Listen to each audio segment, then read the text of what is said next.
10.12.14 po hriščanskem koledarju 2014, Toštoš Mihael Eko Trip Challenge. Lokacija, gost v občini Destrnik, spoštovane in spoštovani. To je eno izmed takšnih divjih odlagališč, ki jih je v Sloveniji ogromno. In kljub temu, da je zavedanje zadosti veliko, kako bi gozdovi morali biti urejeni, temu žal ni tako. Apeliram na vse, ki vidite in tudi ne vidite tega videa, da se pričnete aktivno zavzemati za sanacijo narave, kajti jasno in doumljivo nam mora biti, da narava ne potrebuje človeka, ampak človek potrebuje naravo.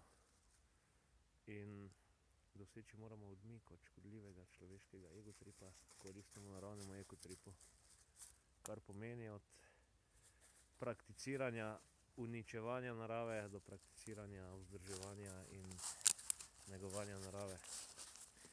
Žal je to tematika, ki bi morala biti vsem samoumevna, ampak jo je treba vsakodnevno ponavljati. Tako da trenutno še živimo v obdobju, kjer lahko vsak sleherni datum snemam videe in ponavljam tole zelo potrebno mantro: zamenjajmo škodljiv človeški egotrip s koristnim naravnim ekotripom. Ampak kljub temu se ljudi še ne prime, kot bi se moralo. In mene, ki se toliko ukvarjam s tem že leta in leta,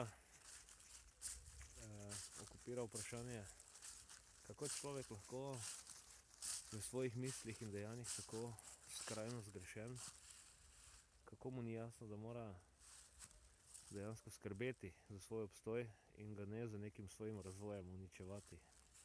Trenutno se človeštvo razvija v smeri samouničenja in upamo, da temu ne bo tako, zato še enkrat ponovim: zamenjajmo škodljiv človeški egotrip, ki narekuje uničevanje sveta, s koristnim naravnim ekotripom, ki narekuje ohranjanje in negovanje sveta.